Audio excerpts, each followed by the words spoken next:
You wake up with a stiff lower back, a sore neck, and that scary pins and needles feeling down one arm. You sit on the edge of the bed, rub your temples, and wonder why mornings feel harder than they used to. Here's a quiet truth: most of us were never taught the way you position your body. For 7 to 8 hours at night can strain your spine, squeeze your nerves, narrow your airway, and nudge up risks linked to stroke and morning pain. The good news: you can start fixing it tonight. In the next few minutes, I'll show you the 5 worst sleeping positions for seniors and simple corrections that protect your brain, your back, and your day. Before we dive in, a quick safety note. This video is educational and not medical advice. If you have sleep apnea, reflux, heart, or neurological conditions, recent surgery, or new or worsening symptoms, talk with your clinician before making big changes. Never adjust prescription medications without guidance. If your partner notices you stop breathing at night, if you wake with headaches, or your blood pressure is hard to control, ask your provider about sleep apnea testing. One more thing: if you hear something helpful, tap like, so more seniors can find this and sleep easier. Here's the plan. I'll quickly explain why posture during sleep affects stroke-related risk factors and back pain. Then we'll walk through the 5 worst positions, what makes them problematic, and what to do instead. I'll rank the best positions, give you a simple 2-week retraining plan, and end with a 1-line memory formula you can take to bed. Stay to the end, and I'll also give you a quick checklist for pillows, mattresses, and gentle morning mobility, so your progress actually sticks. Let's set the stage with the why. At night, gravity and muscle relaxation change your anatomy. Your tongue and soft palate relax. Your airway can narrow or even collapse in people with sleep apnea. That means dips in oxygen, surges in stress hormones, and swings in nighttime blood pressure factors that are linked with higher cardiovascular and cerebrovascular risk over time. Meanwhile, your spine depends on neutral alignment to keep discs, joints, and nerves happy. When your neck is hyperextended or your low back is overarched, you load tiny joints called facets, strain ligaments, and can wake with muscle guarding and pain. Reflux acid flowing back toward the throat also worsens in certain positions, irritating the airway and further disturbing sleep. Put simply, a better sleep posture helps you breathe more freely, keeps your blood pressure steadier, and reduces mechanical strain, so you wake without that knotted-up feeling. Worst position number 1 is flat on your back with a low or no pillow. It sounds comfortable at first, but as your jaw relaxes, the tongue can fall backward and narrow the airway. Your neck tends to tip into a slight hyperextension, which can trigger morning headaches or neck stiffness. For many people, especially if snoring or apnea is in the picture, this flat supine setup leads to repeated awakenings you don't even remember, leaving you groggy and foggy. The quick fix is elevation and neutral support. Raise your torso about 20 to 30 degrees. Think a foam wedge or an adjustable base that lifts from the waist up. Pair that with a mid-loft pillow that supports the natural curve of your neck without pushing your chin up. If you're a back sleeper who snores, try a soft side stopper. Some people sew a tennis ball into a small pocket on the back of a sleep shirt, or use a purpose-built bumper belt to keep from rolling fully flat in the night. The goal isn't to make sleep awkward, it's to gently guide your body into a safer geometry. Worst position number 2 is prone, lying on your stomach with your head rotated to one side. Many lifelong stomach sleepers swear it's the only way they can drift off. But here's the issue: your neck is stuck in rotation and extension for hours, which loads the facet. Joints irritates the little joints where ribs meet the spine and can leave you with a deep ache between the shoulder blades. Your lower back often sags into an exaggerated arch, compressing joints and tightening hip flexors. And when one arm ends up overhead, you can compress the shoulder and brachial plexus nerves, which is a recipe for numbness or tingling in the hands. If you absolutely must sleep prone while retraining, make it less bad. Use the thinnest pillow under your head, slide a small flat pillow under your chest to reduce the low back arch, and consider a face-down pillow with a cutout, so your neck can stay neutral. Long-term, the easier transition is to side lying with a full-length body pillow, so your chest can press into something and your brain gets a similar comfort signal without the neck twist. Worst position number 3 is the tight fetal curl with your chin tucked to your chest. Side sleeping itself can be excellent. The problem is over-curling. Tucking hard into a ball restricts diaphragmatic breathing, so you take shallower breaths overnight. Your neck flexes forward, which strains the muscles at the base of the skull and can trigger morning headaches. Your shoulders round forward, tightening the front of the chest and stiffening the upper back. Hips and knees jam, leaving you stiff when you first stand up. The fix is simple. Uncurl a little. Keep your chin gently level, not glued to your chest. Slip a soft pillow between your knees and ankles to keep the hips neutral and stop the top leg from dragging your spine into rotation. Hug a body pillow to open the chest and support the top arm. Before bed, spend 1 minute on a gentle thoracic opener. Lie on your back with a rolled towel along the spine from mid-back to neck, arms out like a cactus, and breathe slowly to let the chest soften. Worst position number 4 is side lying with the bottom shoulder pinned and the arm overhead. This is a common TV nap posture that sneaks into nighttime. The weight of your body traps the bottom shoulder, compressing structures that travel from the neck into the arm. You might wake with numbness in your fingers or a deep ache in the shoulder. Meanwhile, if your pillow is too low or too high, your neck side bends all night, straining one side while compressing the other. To fix it, float that bottom arm forward on a small pillow so the shoulder isn't pinned under you. Use a pillow with a loft that matches your shoulder width so your ear, shoulder, and hip line up. Hug a pillow to unload the top shoulder and keep the upper arm from collapsing forward. This one change is a game changer for people who wake up with tingling hands. Worst position number 5 is the semi-reclined slouch, sleeping half upright in a lounge chair or on a stack of pillows that only lifts your head.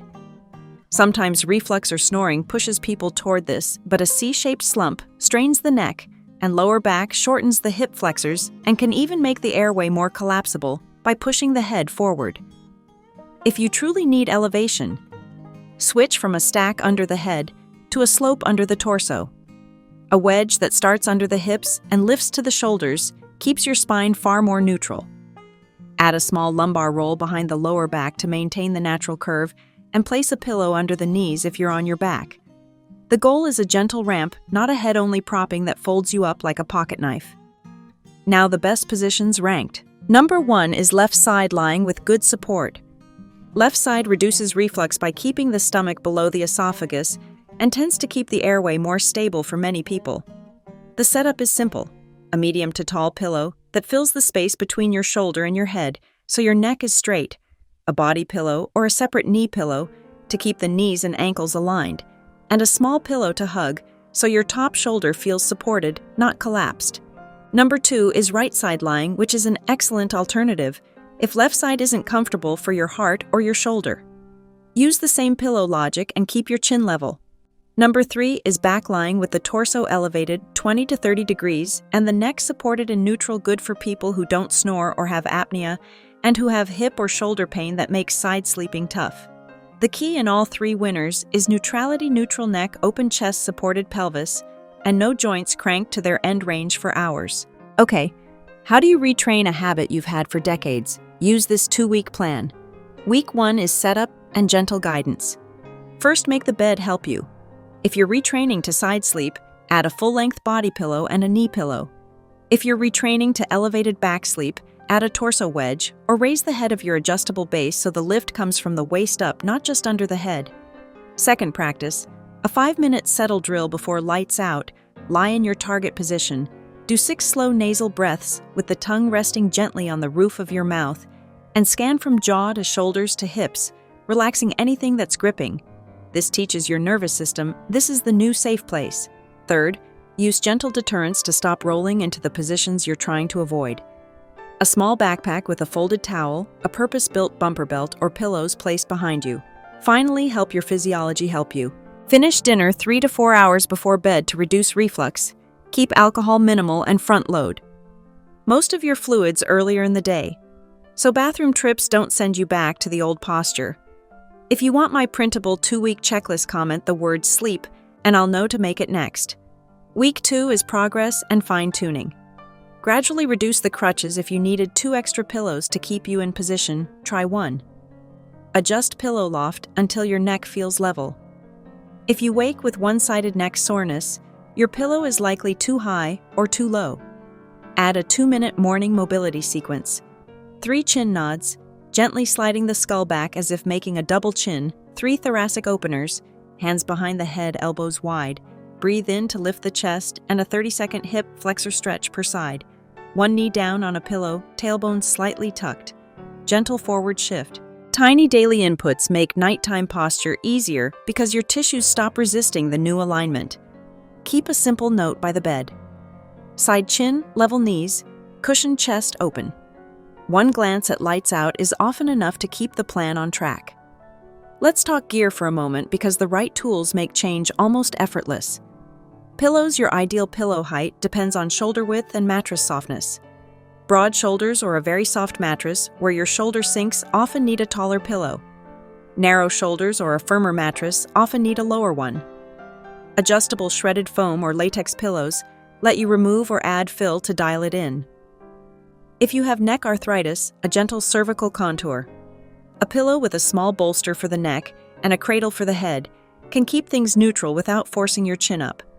Mattresses. Most seniors feel best on medium to medium firm, with enough pressure relief for side sleeping at the shoulder and hip. If your shoulder goes numb, you may need more pressure relief on top, like a quality topper. Elevation. Aim for a 6 to 8 inch slope under the torso using a wedge or adjustable base.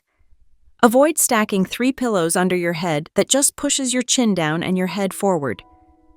For stability, a 54 to 60 inch body pillow is gold. It gives your chest and top leg something to rest on, so your spine stays neutral with almost no effort. A few nighttime safety add-ons. If snoring, witnessed pauses in breathing, or morning headaches are part of your story, talk with your clinician about sleep apnea testing. Apnea is common and treatable, and better posture plus prescribed therapy can dramatically improve energy and morning clarity. If reflux bugs you, favor left side, sleeping, elevate the torso and finish dinner earlier. If blood pressure is a concern, keep salt and alcohol in check at night and take medications exactly as prescribed. If you tend to cramp or feel dehydrated overnight, front-load fluids and electrolytes earlier in the day, and take only small sips near bedtime so you're not up multiple times. And keep your bedroom a little cool and dark. Comfort helps your body accept new habits. Red flags. Don't sleep on these literally. If you or your partner notice sudden one-sided weakness or numbness, facial droop, trouble speaking, or severe sudden headache, call 911 immediately.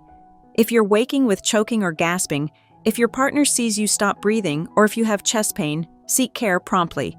Persistent or worsening arm or hand numbness, especially if it doesn't resolve after changing position, deserves evaluation. And if your morning blood pressure readings are consistently higher or lower than usual, bring that log to your clinician to discuss whether sleep quality or timing of medications could be contributing. Let's stitch everything together with a simple recap.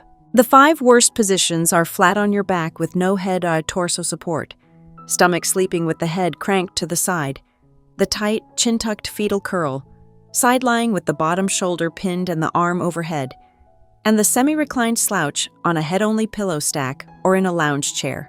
Each of these either narrows the airway, strains, the spine, compresses nerves, or all 3. The fixes are wonderfully boring. Add a torso wedge if you're on your back. Move from stomach to supported side with a body pillow. Untuck the chin and cushion the knees. Float the bottom shoulder forward on a small pillow, and turn head-only stacks into torso-long ramps. The best positions are left side lying with good support, right side lying as a close second, and elevated back sleep. If snoring isn't an issue. Here's your one-line memory formula to take to bed tonight. Neutral neck, open chest, supported side, and a slight lift beats pain and risk. Say it as you set up your pillows, and your body will start to follow. If you found this helpful, hit like, save this for tonight, and share it with a friend who wakes up achy. Comment sleep. If you want that printable 2-week plan and a quick pillow shopping checklist. And if you're curious which pillows work best for shoulder arthritis or neck stenosis, subscribe so you don't miss the next video. We'll break down options at different budgets and show you exactly how to choose the right loft in under 2 minutes. Sleep is where repair happens. Let's make it work for you, not against you.